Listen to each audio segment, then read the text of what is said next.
Boldwood presents Let It Snow, written by Beth Moran and read by Rosalind Steele. The moral right of the author has been asserted. This performance is owned by Boldwood. Chapter 1. To summarise, Poppy Walton, you can tell Mum that a new sledge will definitely come in handy tomorrow afternoon. Maura Kelly, I'd hold off on booking those ferry tickets home. You'll be struggling to reach Holyhead by Christmas Eve. And for everyone who's asked, I'm not a betting woman, but even I'd be tempted to stake my stocking on the snow lasting until Christmas. So, get your shovels ready, allow extra time on the roads, and keep an eye out for each other. I'm heading home for the holidays until the 29th, but you'll be in Summer Collins' capable hands until then. This is Bea Armstrong wishing you all a magical, Merry Christmas. I kept my smile in place for those awkward few seconds until the camera cut, at which point my forehead immediately furrowed at the reminder that I'd be spending Christmas with my family. Don't get me wrong, I love Christmas. I love my family more than life itself. But combine the two together and, well, let's just say that I'd be packing my migraine medication. As I approached my desk a few minutes later, the phone began ringing right on cue. Mrs. Lewinsky, Sondra, the receptionist, said in the exact same drone she used every day at 6:45. Mrs. L, I chirruped. What can I do for you? Good evening, Bea, the reedy voice rasped. A lovely broadcast, as always. However, I'm a little concerned about my parsnips. Today it was her vegetables. Yesterday it was whether she needed to ask the nice young man next door to de-ice the garden path.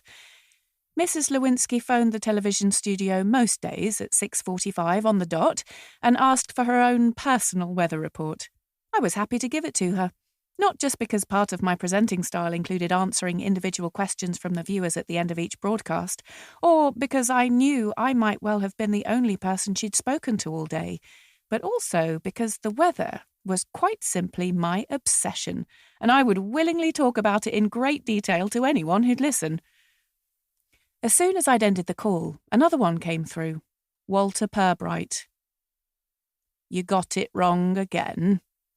I paused, the phone tucked under my chin so I could pack up my things at the same time. Oh? Walter was a local farmer. He contacted me no more than once a month, every time to correct what he considered to be an inaccurate forecast. The snow will be here tonight, a couple of hours, I'd say. Various arguments popped into my head about why he was wrong, and the data clearly showed that the snow wouldn't reach Nottinghamshire until the early hours of the morning. I bit my tongue. In 2 years, Walter had been wrong once. How bad? If you're planning on getting home tonight, I'd not hang about, and if you've plans for tomorrow, cancel 'em. The phone rang off before I had a chance to reply. I was mulling this new information over while checking my desk for anything I might have forgotten when Jamal sauntered over. Jamal was a broadcasting engineer and my closest friend at work. Great forecast, letting all your obsessed fans know where you'll be for the next week. He assumed his usual position, compact frame perching on the corner of my desk, hands pushed into the pockets of his skinny chinos. I rolled my eyes, pulling a turquoise duffel coat over the Fair Isle knitted jumper dress I'd worn to embrace the festive season.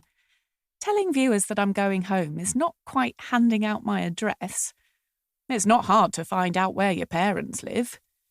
Maybe by home I meant my own home, where a gorgeous partner, adorable twins, and a stinky dog will ensure a perfect Christmas. I leant past him to pick up my travel mug. Jamal smiled. He was the one with a stunningly beautiful wife, 4-year-old girls, and a perfectly groomed Pomeranian called Stinker. I think it's pretty obvious you live alone. What? I paused to look at him. While I was proud of how much I enjoyed living alone, I wasn't sure Jamal was paying me a compliment. How is it obvious? He shrugged. If you shared with someone, they'd never let you leave the house wearing those tights. Oh, shut up! My tights were covered in glittery snowflakes, and I loved them even more than the matching earrings now tangled up in the dark bob brushing my shoulders. We were both still laughing when the air turned frigid, which usually signalled, somewhat ironically, that summer had arrived in the vicinity. "Oh, care to share the joke?" she trilled, popping out from behind Jamal with a flick of her blonde extensions. "Just general merriment at the knowledge that I won't be spending Christmas here for once," I grinned back. "Gosh, Bea, I really admire how you managed to feel so secure in your career. If it was me, after so many performance hiccups, I'd be terrified that abandoning my fans on such a crucial weather week would risk having no job to come back to in the new year. Your confidence is amazing." "With popularity ratings like Bea's, I don't think she has anything to worry about," Jamal said, assuming a blandly pleasant expression as he pushed off from the desk and walked away. As the main weather presenter for our local East Midlands news, I covered most of the lunchtime and early evening news programmes, as well as updating the website and apps and writing any additional weather-related stories. When, a few months ago, Summer had joined the team straight out of drama school, I'd imagined we'd develop some sort of mentor-mentee relationship where I passed on my meteorological expertise, gained from an environmental studies degree, a year training at the Met Office, and a lifelong passion. She'd be grateful for the time and investment I was willing to offer, and we'd swiftly become friends, fellow women cheering each other on in the cutthroat world of broadcasting. That wasn't quite how things had turned out. While I wanted to blame Summer's passive-aggressive snarkiness on her 5 a.m. starts, I suspected it was more of a basic personality trait than unsociable work hours. And as for the recent performance hiccups, they were nothing to do with my ability to provide weather reports. My aim was to make people feel as though I were a friend who'd popped round to tell them exactly what they needed to know about the forecast, and my popularity ratings showed how much viewers appreciated my answering their queries live on air. But after I'd broken up with my boyfriend Adam in June, my organisational skills had taken a hit. I'd missed a couple of important meetings and got the wrong deadline for a feature on local flooding. While my producer had initially been understanding about my 11-year relationship coming to an abrupt end, I had been firmly informed last month that I had Christmas week off to rest, with the proviso that I'd be returning back to my old self. While no one who'd met my family would consider a week at Charis House anything close to restful, someone did once say that a change was as good as a rest, and it was certainly nothing like my usual life. "I guess you'd better be off then," Summer said. "Wouldn't want you to get caught in the snowstorm." "The snow won't hit us for at least a couple of hours," I said, deferring to Walter's prediction. "Why are you here, anyway? Didn't you leave straight after lunch?" It was then that I noticed her outfit. While I tended to push the boundaries of the dress code with fun, personal touches like flowery headscarves or, as in today's case, the snowflake tights, Summer stuck to shift dresses and suits. This evening, she was in a silver sheath dress with a neckline that dipped below her ribcage in a sharp V and a hemline revealing several inches of toned thigh. Because I'd tried to avoid looking her in the face, I'd also not spotted the sweep of dark eyeliner and fake lashes, or the scarlet pout. Before she could answer, there was a general straightening of postures and quietening down of conversations as Mike Long, the studio head, strode through the newsroom doors. Summer immediately glided over to him. For a stunned second, I thought they must have a date. I would have considered that none of my business, except that our main newsreader worked on reception until Mike took a fancy to her, and Summer's comment about my job security came back to slap me in the face. "Right, I've not got long, but this one has persuaded me to buy the first round," he boomed across the room before throwing a wink at Summer. "So, are we ready to hit the town and party like it's almost Christmas?" There was a flurry of laptops being signed off and coats and bags grabbed as my colleagues, who all seemed to know what was happening, hurried to join Mike and Summer by the entrance. Jamal wandered back over to my desk. At some point in the past few minutes, he'd slipped into a smart jacket and added a reindeer tie. "Ready?" "Ready for what?" I asked, a snowball of dread gaining momentum as it rolled through my intestines. "Christmas drinks," Jamal frowned. With the boss? I wasn't invited. Bea, everyone was invited. Part of the whole new team-building strategy. We had a reminder email this morning. Do not forget, we expect to see all of you there, no excuses. What? As unrealistic as it was to assume that the entire newsroom was invited apart from me, the main weather broadcaster, who people seemed to mostly get along with, old habits die hard. The sight of everyone gathering without me sent 100 horrible memories stampeding through my brain, crushing my self-esteem underfoot as they went. Don't tell me. Another missing email. Jamal flashed a look at Summer, currently linking arms with Mike as she threw back her head and laughed in full flirt mode. Jamal had a theory that Summer was sabotaging my calendar, intercepting my emails in an attempt to get me fired so she could slither into the top job. I preferred to believe that my head was still recovering from the roller coaster that was my love life, rather than anyone I worked with being capable of something so malicious. My upbringing at Charis House had instilled in me the need to see the best in everyone, even when they failed to see much at all in me. Besides, I was pretty sure Summer barely knew how to send an email, let alone hack into one. Well, you can still come along, no harm done. Except I can't. My train leaves in an hour. So catch the next one. The next one is at 10. If I wait for that, I'll miss the bus to Hatherston. While in some ways I agreed with my parents that Charis House had the perfect location, our family base being in the heart of Sherwood Forest had its drawbacks, especially when I didn't have a car. It was yet another reason to put off my visits home. Couldn't you get a taxi? Oh, I'm not sure it's worth it. It can't be that much. Oh, I don't mean the cost, although finding someone to drive me out there would make a serious dent in my budget. I grimaced. Mum's organised a big family meal for this evening. She's checked 12 times that I'm not going to cancel. If I miss it, she'll be furious. Dad will start crying, and my brother won't let me hear the end of it. I can't do that to them. Mike Long waved at us impatiently. Jamal, Bree, come on, the complimentary canapes are waiting. Yes, do stop standing around making everyone wait for you, Bree, Summer added, gleefully reminding us all that after 4 years my boss still couldn't remember my name. Just come for one drink, Jamal said quietly. Disappointing your mum has to be better than snubbing the boss. Easy for you to say, I mumbled, looping my scarf around my neck as I started walking to join the rest of them. You've never met my mum. I was 45 minutes late by the time the taxi finally pulled away from my garden flat in West Bridgford, a popular suburb in South Nottingham, and therefore the opposite side to where I needed to be. I'd followed Jamal's advice, staying at the bar long enough to ensure that Mike registered my presence before slipping out through the increasingly raucous crowd. Having jumped on the next bus home, I'd stuffed a suitcase full of the nearest clothes and other essentials to hand and grabbed the bulging bag of presents waiting by the door on my way out. We were still sitting in the clog of city centre traffic when my phone rang.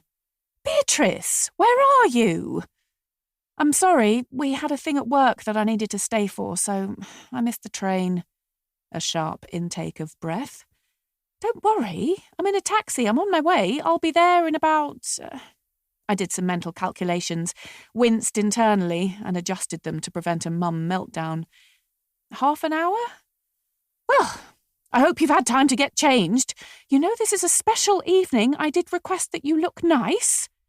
Don't I always look nice? I asked, tugging on my woolly dress.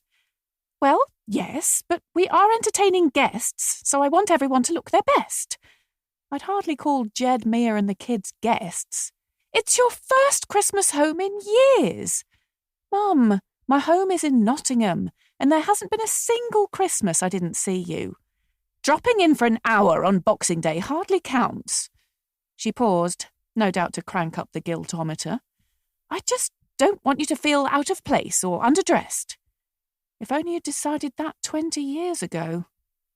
My childhood wardrobe had been somewhat unusual, to say the least.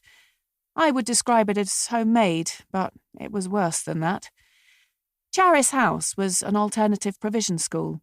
It specialised in teenagers with behavioural issues and a whole host of challenges that meant they needed more time, flexibility, and expertise than mainstream schools could provide. That was all well and good, and amazingly noble, but one of the subjects was fashion design and textiles, and to provide extra encouragement to the students, whilst teaching the wider lesson of waste not, want not, our family ended up wearing their projects. Mum ignored me. "Did you get the itinerary? I emailed and shared on the Armstrong WhatsApp." Unfortunately, that hadn't been one of the emails that mysteriously failed to appear in my inbox. "I haven't had a chance to read it yet," if had a chance meant summoned the mental strength. "I don't want any grumbles that you weren't aware of the schedule. It's my first Christmas off in 4 years. Maybe I'd rather not have to follow a schedule." "Then how will you know what's happening? If this is a twice-a-decade event, we need to ensure you don't miss out on anything." That really wouldn't be too much of a problem. "Hang on, wait, your dad wants a word." Taking a fortifying breath, I steeled myself for parent number 2. "You are going to join in with everything, sweet Bea. There are lots of people looking forward to seeing you." Dad already sounded distraught at the very thought. "We've missed you being a part of Christmas so much. Your mother has worked very hard planning it all so we can make the most of this one." "I get that, Dad, but please bear in mind that this is my holiday. I'm actually pretty knackered. Unless the itinerary includes reading, snoozing and lazing about time, I might have to duck out once or twice." "Of course it does. Your mother needs a rest too. She's not a robot." "Are you sure about that?" We finished the call, and with my stomach sinking into my furry boots, I looked back through the messages to where I'd previously scrolled past Mum's Armstrong family Christmas itinerary, this time opening the spreadsheet. It took a few seconds, but I found it eventually. In between eating, rehearsals, seeing wider family, and other activities spanning this evening, the 21st, right through until New Year, a luxurious 2-hour slot on the 27th. Free time. It was going to be a long week. Chapter 2. The first flakes had started to fall as we left the city behind, the taxi now racing along the open road towards the forest. After a few miles, we made the sharp turn onto a country lane, and within seconds we were surrounded by trees. The only light was the glint of windows from the occasional farmhouse, until Hatherston Village appeared up ahead, the yellow lampposts competing with the reds, blues and greens of Christmas lights spread between the cottages and adorning the oak trees lining the main road. Just before the first house, we turned off onto an even narrower, twistier lane, bumping for nearly a mile over potholes and loose stones, until reaching the towering iron gates bearing the sign Charis House, in slightly wonky lettering, thanks to another school project. "All right if I stop here?" the taxi driver asked. "I want to get back before the snow settles." I feared he was too late for that. The headlights revealed a shimmering layer of white that already made it difficult to spot where the road ended and the forest began. While I didn't relish the prospect of dragging my suitcase up to the house in a blizzard, I wasn't about to force him to tackle the long driveway, especially when I could navigate it with my eyes closed, whatever the weather. I pulled my hood up, wound my scarf up over my nose, took a deep breath that I instantly regretted thanks to the sub-zero temperature, and headed for home. The last time I'd been back was in May, 7 months earlier, for my niece Alana's 10th birthday. I know, it was terrible, but after Adam and I broke up, I simply couldn't face going home. By the time I was halfway to feeling myself again, work had flipped from a dream to a constant stress.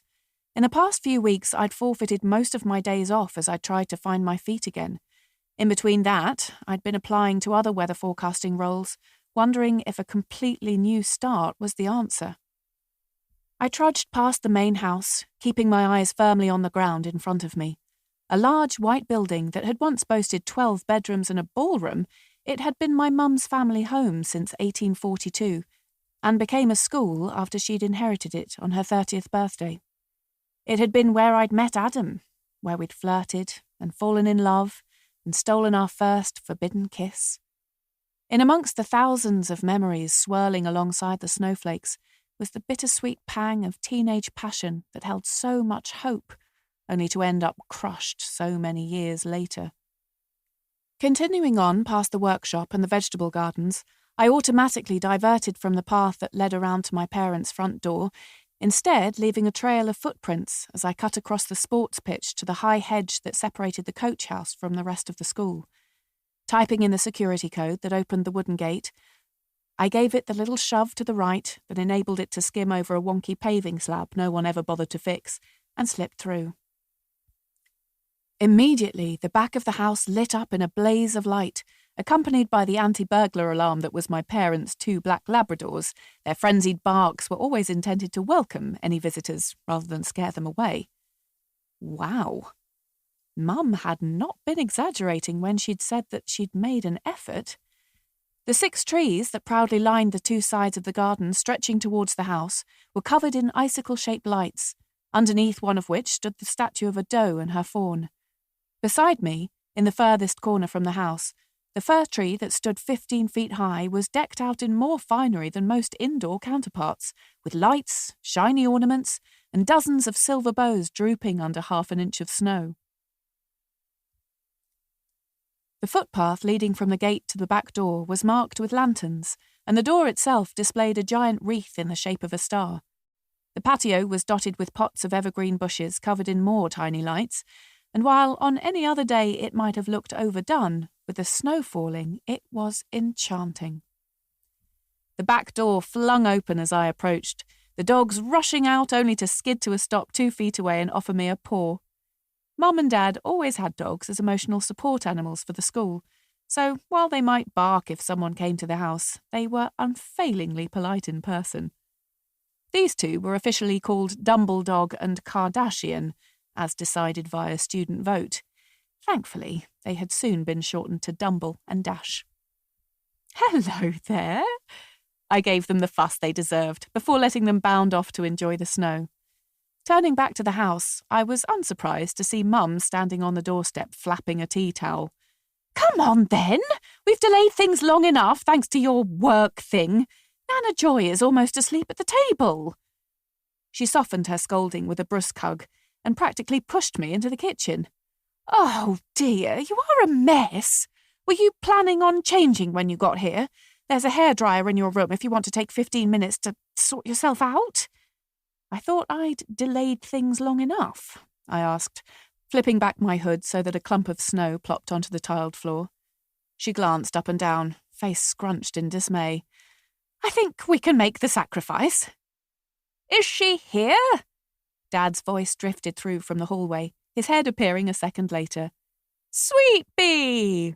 His eyes lit up, mouth open as if I'd returned from a polar expedition unannounced, not spoken to him on the phone mere minutes earlier. "Come in, come and sit down, let me take your coat. Oh, it's so wonderful to have you here. You getting the week off work is the best Christmas present we could have hoped for." He hurried across the room and flung his arms around me, managing to lift me about a millimetre off the floor before his back made a disturbing crack and he quickly plonked me down again. Still handsome at 58, at 6 foot he stood an inch taller than me and Mum, though he was brawny, where Mum's love of sport kept her lithe, and I was somewhere in between. In contrast to Mum's sudden interest in my looks, neither of my parents usually cared much for outward appearances. Dad's silver hair had never found a comb it could agree with, and Mum's ash layers framed a face permanently devoid of any beauty products beyond a quick smear of moisturiser. Workdays and weekends Mum wore athletics gear, stretching to a smart pair of trousers and shirt for a special occasion. Dad lived in jeans, moth-eaten jumpers, and the worst of the fashion students' projects. Today, he wore a suit. His tie matched Mum's claret cocktail dress. What on earth was going on? "Come on, let's get you seated." "Jonty!" Mum hissed, grabbing the arm that had started to propel me towards the dining room. "She can't go in looking like that." Dad stopped, as if bewildered. I knew how he felt. "What are you talking about? She looks captivating." Dad reached up to brush another smattering of snow from my hair. She looks like she rolled down the drive. Excuse me, but I am standing right here, a grown adult, who can decide for herself how she wants to look. I don't know what's got into you both, but I can go in looking however I want, and I will." With a good shake of my sopping wet hair, ignoring how the damp sheen of melted snowflakes was smearing my day-old makeup, I thrust my coat at Dad, kicked off my soggy boots, and marched into the dining room. I say marched. I'd forgotten how slippery the tiles can be, especially in tights. It was more of a skid than a march, but I felt as though I'd made my point. "Auntie Bea!" a chorus went up from my nieces and nephew, producing a warm glow that I knew was completely undeserved considering how long it had been since I'd seen them. "I'm so glad you're here. We were almost starving to death," Frankie, who was 7, said, jabbing his fork in the air. "Grandma said we weren't allowed any more bread until you finally bothered to turn up." "I honestly thought she might explode if you didn't get here soon," Alana added, her dark eyes serious. Things were getting quite stressful. "Bea!" My brother, nearest to the door, stood up and gave me a peck on the cheek. "Auntie Bea, you look very messy," my youngest niece announced. "Your hair is all wet and tangled and there's black marks down your face." "Shh, Daisy," Jed's wife Mia said. "That's rude." "It's not rude, it's the truth," Daisy shrugged, her blonde curls bobbing. "And it's not fair, because you said that we had to look pretty and smart, and that's why I had to brush my hair and wasn't allowed to wear my Rudolph onesie, even though it's nearly Christmas, and you said it was rude to look like a scruff pot for Grandma's special dinner, so Auntie Bea is the one that's rude, not me." "She's got a point," Alana said, adjusting her glasses. "Well, excuse me," I retorted, hands on my hips as if I was genuinely offended. "I fought through a snowstorm to get here, Arctic gale whipping at my face, skin turning to ice, wolves chasing me through the woods, a goblin jumping out at me from behind a bush, let alone the town centre traffic. So excuse me if I don't look as perfect as all you gorgeous people. We can't all be stunningly beautiful as well as charming and intelligent." I squeezed down the gap between the enormous dining table and the sideboard as I spoke, kissing each of the children on the top of their head. "Besides, I'll have you know that this is all the rage for weather presenters these days. Scruff pot chic, we call it. So there." I stopped at the final chair on this side of the table, where Nana Joy was sitting, her blue eyes looking far from sleepy as she twisted around to face me. "Oh, now, look at this. It's..." There was a momentary pause. "Beatrice," I finished for her, the ache of grief burning behind my eyes. Nana Joy was 87. She'd first starred in a West End show at 17 and had gone on to appear in movies, record chart-topping albums, and enjoy the well-earned accolade of national treasure. Since retiring from the spotlight aged 75, she'd moved to Charis House and taught drama, dance and music, until she started to forget pupils' names and get muddled about the timetable. While she could still sing every word of Guys and Dolls, she spent most of her days lost in memories of a more glamorous time. I felt a stab of shame that I'd left it so long. She seemed so much smaller than the last time I'd been here, in every sense of the word. I bent over and gently gave her a hug. "You look beautiful," I whispered, pressing my face against hers. "Well, yes, I'm quite the talk of the town, don't you know?" she tittered, arching her eyebrows suggestively. "That young man is quite taken with me." She nodded across the table, and for the first time I realised that there was another person here. It took me 3 thumping heartbeats to recognise him. By the 4th, everything made sense. "Hello, Beatrice," he said, with the same frown he'd used to address me the handful of times we'd unfortunately been forced to converse thanks to our parents being best friends. Hi." I continued to stand there behind Nana Joy, waiting for someone to tell me why Henry Fairfax was at my family pre-Christmas dinner. "Well, I was expecting a warmer welcome than that for one of your oldest friends," Mum said, having entered the room with a large dish of steaming vegetables. She took a step closer to Henry, lowering her voice to the kind of whisper that people can hear from several feet away. "I think she's a bit flustered. Give her a moment." Flustered? That was not how I felt. Annoyed, embarrassed, already driven to banging my head against the wooden panelling a few times. She plonked the dish on the table. "Are you sure you don't want to take a moment to freshen up?" Her eyes slid over to Henry and then back to me. "Yes, I'm sure."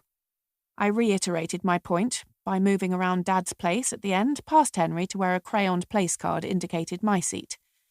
"Ugh!" Frankie groaned. "Can we please eat now?"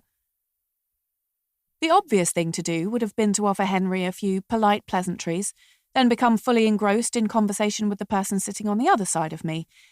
As if anticipating this tactic, the person sitting on my left was my mother. "So, Henry," her initial onslaught began, "why don't you tell Bea why you're here?" My stomach clenched in protest. Whatever flimsy excuse Mum might have concocted, we all knew the reason he was here. One summer when Henry and I were about 6, our two families had gone camping. Jed, 12 at the time, had spent most of the holiday mooning after teenage girls in the park. Henry's sister had been a baby, and therefore of limited interest to both of us. Through lack of alternative options, Henry and I ended up spending the 2 weeks playing together. One evening, no doubt fueled by one too many glasses of rosé, our mothers had declared how excellent it would be if Henry and I ended up as a couple. For the remainder of our childhood, for some excruciating reason I had yet to fathom, they had refused to let the dream die. Seemingly, being in the same year at school and both liking science was enough to ensure a perfect match. The fact that by the time I'd reached secondary school I had decided Henry was a tedious, unbelievably annoying super nerd with the worst haircut known to man was immaterial in their grand schemes. As was how Henry regarded me with a general air of smug disdain he reserved for anyone who failed to understand the depths of particle physics or wear their perfectly ironed school tie a precise 3 centimetres above their elasticated trousers. Henry cleared his throat.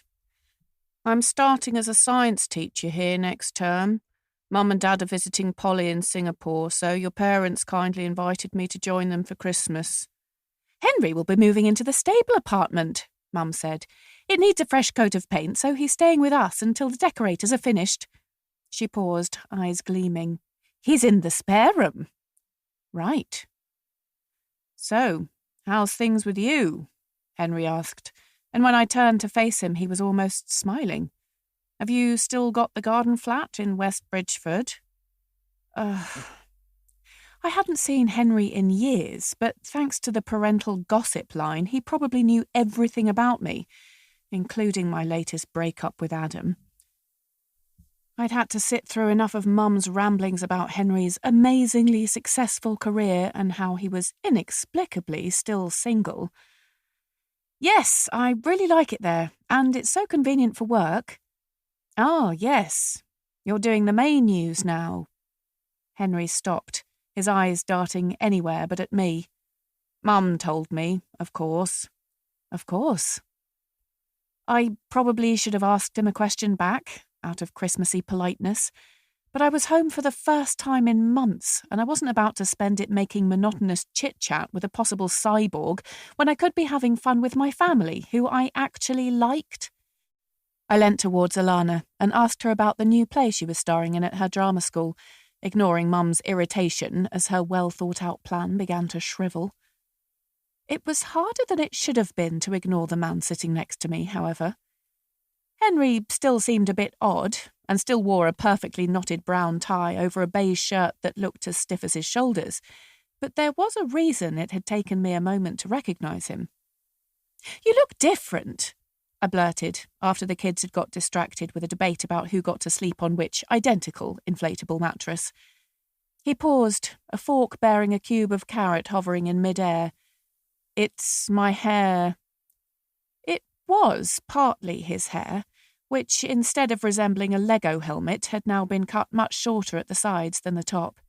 It had darkened over the years, too, from a mousy brown to rich chestnut. You're right. I think one of them might actually be out of place there. He automatically reached up and ran a hand over the top of his head before realising I was joking. Giving a short shake of his head, he almost smiled again, his gaze pointedly resting on my own matted mess. And the contact lenses, he added, after a strangely lingering moment. Yes, of course. For the first time since I'd arrived, our eyes met. I'd probably never seen him without a pair of enormous, ugly glasses on. If asked, I'd have guessed his eyes were the same nondescript sort of brown as his hair, but in fact, they were a startling shade of blue, almost aqua, and framed by the type of thick lashes that some women pay good money for. The new looks nice, a definite improvement. Henry's eyes widened for a split second, the tops of his ears turning pink as he acknowledged the compliment with a nod before quickly turning all of his attention to his meal. If I'm honest, nice was an understatement. I felt relieved when Mia leant past Mum to ask me how work was going, so I had an excuse to turn away again. The hair and the contact lenses were only part of Henry's transformation. A round baby face had sharpened to reveal cheekbones and a firm jaw smattered with stubble. Somehow, through some bizarre quirk of fate, he'd ended up not bad looking. It was most disconcerting. And perhaps Mum wasn't so wrong about me being flustered after all. Chapter 3. Once pleasantly stuffed with Mum's beef and butterbean stew, I took the opportunity to clear some plates and hopefully my head at the same time. It was far too hot in the dining room, packed with so many of us, and I needed fresh air and to be somewhere I wasn't continuously trying not to bump elbows with the person next to me. Hey, sis. Mia was right behind me. She dumped a stack of serving dishes on the enormous kitchen table and pulled me in for a huge hug. It's so good you could get the time off this year. I squeezed her back. I loved my sister-in-law. I was 13 when she first started going out with Jed, and while she'd never quite lost that allure of being older than me and therefore cooler and infinitely more worldly wise, over the years we had also become genuine friends. What, so I could dilute the mum factor? I said, laughing as we broke apart. She's gone full Armstrong this year. I don't think I could get through it without you, Mia replied, her face deadpan until suddenly breaking into a wicked grin as she pointed at me. And now your childhood betrothed is here, I can properly sit back and relax. She probably won't even notice a Vascaive Christmas dinner. You could have warned me he'd moved in. I opened the fridge and took out the cheesecake Dad had prepared for dessert. While my mother insisted on whole grain and homemade, Dad occasionally managed to sneak in a treat that contained refined sugar. Then you might not have come home. Mia's eyes shone with glee as she picked up an enormous bowl of fruit. Besides, I think your mum could be right on this one. Excuse me? You two can barely look at each other. Yes, because we can't stand each other. You're very flushed for someone who's only had a small glass of wine. I'm wearing a lot of wool. Plus, I had a cocktail before I came here. Have you been scrutinising my every move? Of course I have. I was dying to meet this mystery man who's apparently so perfect for you. You can't blame me for wanting to see if there's any chemistry. Mia waggled her eyebrows suggestively as she left the room. Well, I hope your curiosity has been satisfied. Sorry to disappoint you, and everyone else. She twisted her head to look at me over her shoulder as she went, her fair hair gleaming in the fairy lights shining through the kitchen window. Oh, I'm not disappointed. Every muscle in my neck and shoulders was aching with pent-up tension by the time we finished eating. However, the torture was far from over. Once we'd cleared up and put the kettle on, any hope of escaping upstairs was quashed by Mum's guilt-tripping comments about the itinerary. Jed and Bea, will you make hot drinks? Everyone else find a seat in the living room and divide yourself into pairs. I bagsy you to be my pair, I told Jed while we waited for the coffee to brew. I reject your bagsy. No way I'm unleashing the wrath of Principal Armstrong this early in the celebrations, he replied, patting me on the head as if that made his betrayal okay. If you're colluding in this ridiculous conspiracy to match me up with Henry, then I henceforth disown you as my brother. I'm not colluding. He paused, tossing decaffeinated tea bags into Mum's giant teapot. Just remaining neutral. I scowled. You're either for me or against me. Would you like some older, wiser, brotherly advice? He asked, his voice softening with affection. I thought about that while I poured boiling water into 4 mugs of hot chocolate. I suppose so. Just roll with it for a week. Let Mum pair you up with Henry, smile, be friendly, pretend it doesn't bother you. You'll have a much better time than if you try to fight her on this. What's the worst that can happen? I have to spend Christmas being forced into close proximity with someone I don't like instead of my family, who I thought I unreservedly loved with all my heart until this conversation. Oh, come on, Henry's not that bad. I know he used to be a bit of a geek, but he's a really decent guy. If you like androids who think they're better than everyone else just because they know the circumference of Neptune. I pulled open the kitchen door to find the android standing on the other side of it. I could have pretended he hadn't heard, but the look on his face proved otherwise. It said a lot about our history that the immediate thought to pop into my head was, wow, he has feelings. Cora sent me to see if you needed a hand. Henry's voice had taken on the robotic cadence that I was used to, and out of nowhere a tiny idea broke through my bitchy schoolgirl attitude. Was Henry so stiff and irritatingly precise because he was shy? Great, grab this, will you? Jed intercepted, handing Henry the coffee pot before casually sauntering off with a tray of mugs. I had no excuse. It's 155,600 kilometres. Pardon? As I stood there shrivelling with embarrassment, Henry leant past me, grabbed a jug of milk and winked before heading back to the living room. I took another few moments to try to defluster, picked up the teapot and followed him.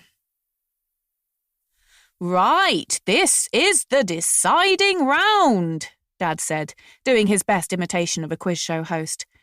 We'd completed 5 rounds, including Disney and Pixar characters so the kids had a chance to shine, and a musicals round where, instead of writing them down, Nana Joy chose to give us a mini rendition of each answer. She put on a fabulous show, with the added bonus that everyone then got full marks. After a science round, sports, and popular culture, Henry and I, paired up as predicted, were neck and neck with Jed and Daisy.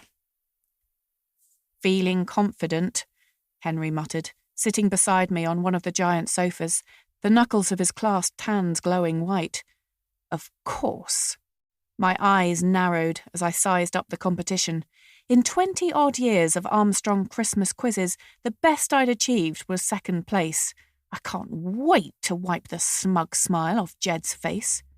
Hasn't he won once or twice before? Henry asked, his face blank. I looked at him, the corner of my mouth curling up in surprise. Maybe you should ask him. Jed had repeatedly announced, to no one interested, that he was the reigning champion, having won a total of 12 quizzes. Right, here we go. Jed smacked his fist into the other hand, like a bully preparing for a punch-up. Prepare to meet your doom, astroquizicists. Yeah, astroquizicists, you're going down, Daisy yelled, jumping about on her sofa. Oh, button up, rainbow mermaid warriors, I jeered back. You're all talk and no trousers. It's not over until the fat lady sings. Nana Joy isn't fat, Frankie squealed with gleeful horror. I wasn't talking about... Who said I was fat? Was it that good-for-nothing reporter from that trash magazine again? He's always spreading wild rumours about me. Barely half of them are true.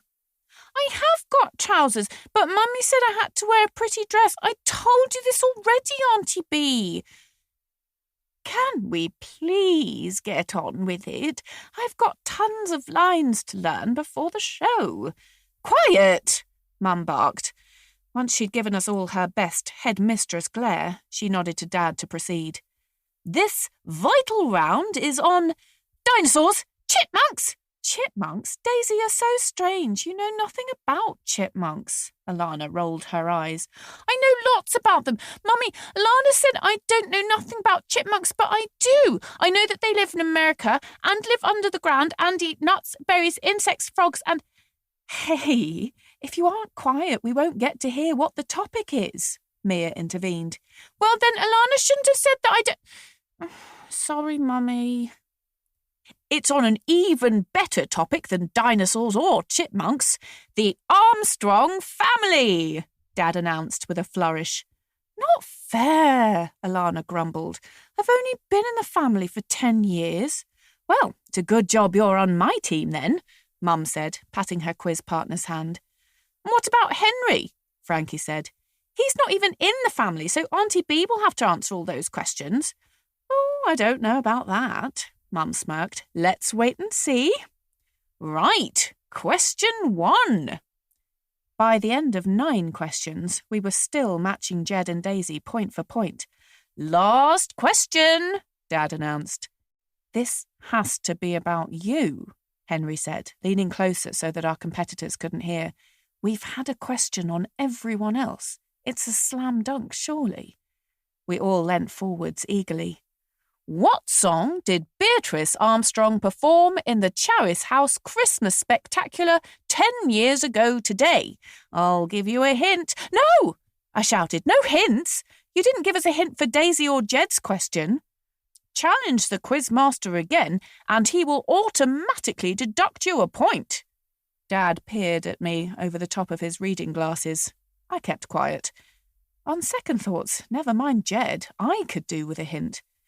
The theme of that year's show was Let It Snow. You have 30 seconds to write down your answer. I did some quick-fire calculations. Okay, I'm pretty sure it was this. I wrote down Winter Wonderland on the answer paper so our rivals wouldn't catch a whisper of the answer. Henry shook his head, took the pen from me and scribbled it out, writing White Christmas instead. I hunched over the paper, frowning. 15 seconds, the quizmaster called out. No, I'm pretty sure I did that one the year later. I just got back together with Adam and it was his favourite Christmas song, I whispered hurriedly. Henry shook his head. It was this. You wore a shiny white dress with loads of snowflakes dangling off it and had a cloud on your head. You started crying right after the last verse. A vivid memory flashed up. Me and Adam backstage arguing because he turned up stinking of beer and he was supposed to be coming back to the coach house for drinks and mince pies afterwards. He made a cruel joke about needing to self-medicate before spending the evening with the principals, the kind of comment he'd never make if he was sober, and I was furious. Time's up! Damn it! Jed growled, prompting a stern reprimand from his wife about behaving like a good sportsman in front of his children. Damn it! Daisy echoed, proving Mia's point. Rainbow Mermaid Warriors? Dad asked. Winter Wonderland? Astrophysicists? I took a deep breath.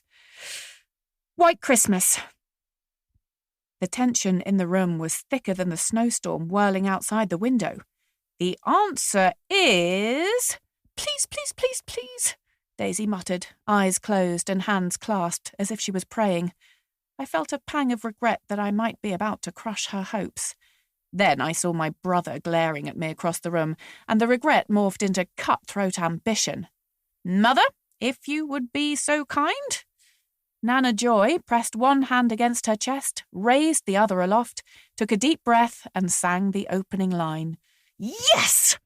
Henry and I sprang to our feet, grabbing each other's arms and doing a victory dance in time to Nana Joy, who was still singing. How did you know? I muttered in his ear, not wanting to reveal that I'd have got the answer as wrong as my brother. He dropped my wrist. Android brain. Never lets me down. He shrugged, head bent as he sat back down and started readjusting his shirt cuffs, his eyelashes casting a perfect semicircle shadow on his cheekbones. Impossible question, Jed grumbled once the celebrations had died down, and Henry and I had been awarded the old vase that we used as a trophy. Who could remember that apart from Bea? I remembered. Dad replied, with a patient smile. OK, so who could remember apart from someone so full of sickeningly soppy love for her that he files away every minute thing she does? It took every ounce of will I possessed, but I managed to avoid glancing at Henry as I made my excuses and went up to bed, partly because I was so embarrassed by Jed's declaration, partly out of worry that there might be a hint of truth in it, and I might see something in Henry's reaction that would make the next few days even more awkward than I feared. Chapter 4. It was inevitable that being back in my childhood bedroom would throw up 1,000 memories. It was so long since I'd been up here. Even climbing the steep staircase to where my room was tucked up in the eaves of the coach house generated a flashback to the countless times I'd scampered or stomped up there before. The smell hit me as soon as I opened the door, wood and a faint whiff of varnish, blended with the lingering trace of the perfume Adam had bought me for Christmas one year. The room had barely changed. Mum and Dad had offered me the polite ultimatum that any items uncollected a year after moving to my new flat would be disposed of as they saw fit, so it was far sparser than when I'd last stayed. However, Ilana usually slept up here when the children stayed over, so the rows of shelves were still full of children's books and games. The curtains and bedding were the same mint green stripes that I'd chosen for my 13th birthday, and the knotty, multicoloured rug that some enthusiastic Charis House pupils had created still took up half of the modest floor space. I brushed my teeth in the tiny porcelain sink, changed into my warmest pyjamas, and slipped into bed, wincing as I remembered quite how icy it got here in winter. And then, cocooned in the familiarity of home, I let the memories wash over me, the tears following closely behind. Christmas, 12 years earlier. For the first time ever, I wasn't dreading the Charis House Christmas spectacular. Jed was planning something with his new wife, Mia, and so instead of us being cajoled into a cringe-worthy duet, I was going to ignore all parental pressure and perform something authentically me for the first time ever. At 15 years old, this meant reciting a spoken-word poem I'd written about how Christmas had been hijacked by capitalism. It would surely be lauded as groundbreaking creative genius by all who heard it. And if anyone thought it was depressing twaddle that didn't even rhyme, that merely showed up how little they knew about true art. Even better, the new boy would be coming.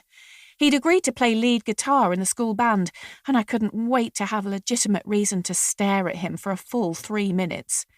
I'd first spotted him at Charis House 8 days earlier, and had thought about little else since.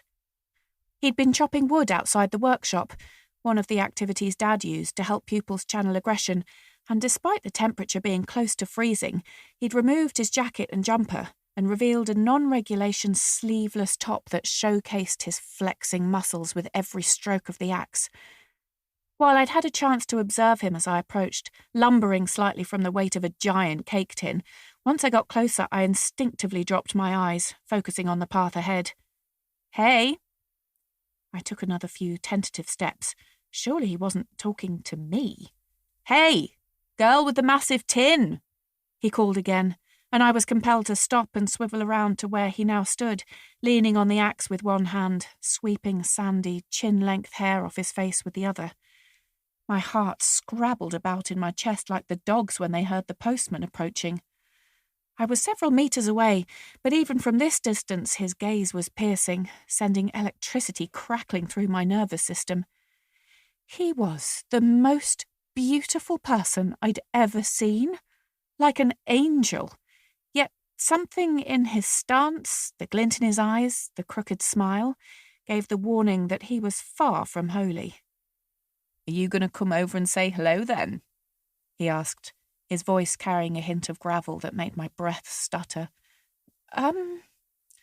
He arched one eyebrow, almost daring me to approach, and as if sucked in by a tractor beam, I couldn't resist walking back until close enough to see the life-size tattoo of a beetle crawling out of the top of his t-shirt. "I've not seen you before. Are you even newer than me?" he asked, those dark eyes seeming to bore right into the depths of my befuddled brain. "No, I don't go to school here." He watched me for another long, heart-trembling moment. "You aren't old enough to work here." I was indeed old enough, having been roped in more times than I could count to scrub desks, file reports and tackle any other odd jobs that needed doing when there was no one else around to do them, but not in the way that he meant. "I'm 15. He nodded once, as if satisfied that his estimate had been accurate. "So, are you the Christmas fairy, or just lost on your way to Grandma's cottage?" He smiled then, jerking his chin at my red duffel coat. I really didn't want to tell him who I was, but it would only be a matter of time until he found out anyway. "I live in the coach house. The principals are my parents." "Ooh, ouch," he winced. "That must be interesting." I shrugged. Not quite the word I'd use. "Why are you here then? Are you homeschooled?" "I had a dentist appointment." Again, I cringed inwardly at having to reveal something so mundane to this boy. If my brain hadn't turned to mush in his presence, I'd have come up with something glamorous like, I had an interview with a modelling agency, or I'd skipped school today because I'd been out partying all night. Mercifully, he didn't seem put off. "What's in the tin?" With clumsy fingers, I prized off the lid. Mum had agreed to me not going back to school for the final lesson on the basis that I spent the time learning a new skill. While I'd made plenty of cakes before, this was my first attempt at piping icing, and I'd been feeling quite pleased with the result until now, where I became suddenly racked with anxiety at my wobbly letters. "Looks great," the boy said, leaning closer. I don't know. It was my first go at writing on a cake. Next time I'll try not to make so many blobs." "Don't knock yourself like that," he said, looking up at me, his forehead creasing. "Why focus on the one small thing that's not perfect when the rest is so good?" I fidgeted about for a couple of seconds, lost for words and now sweating profusely underneath my hood. "Are you taking it over to the school?" he asked, face hopeful. "Is it some kind of Christmas goodwill gesture the principal's daughter bakes for the delinquents?" "Well, I thought you deserved a change from gruel and stale crackers, seeing as it's Christmas." "How very kind, miss. We do so appreciate you thinking of us like this." He tugged at a lock of his hair. "If I were you, I'd finish chopping that wood before the other reprobates have eaten it all." He hefted the axe high above his shoulder, then slammed it into the block of wood that he'd been splitting the logs on. "I'm done here. Your darling dad said I had to keep chopping until I'd stopped wanting to punch a hole in the wall." He pulled a baggy grey jumper over his head. "I think I found something that works even better. Next time I need to calm down, I know who to look for." I was trying to remember how to breathe when the moment was totally ruined by my mum bellowing from the main house doorway. "Beatrice, is that you? Please stop dilly-dallying and bring that cake inside." I could see her peering closer to identify who had caused my delay, her tall frame stiffening when she realised it was a male, probably even more so because it was this particular male. "Now!" I hurried down the path, barely noticing how Mum watched my every step from up ahead, her opinion fading into irrelevance compared to that of the person following behind. Over the last few days of term, my initial attraction rapidly evolved into obsession. It was as though everything about my life before had been pointless and petty.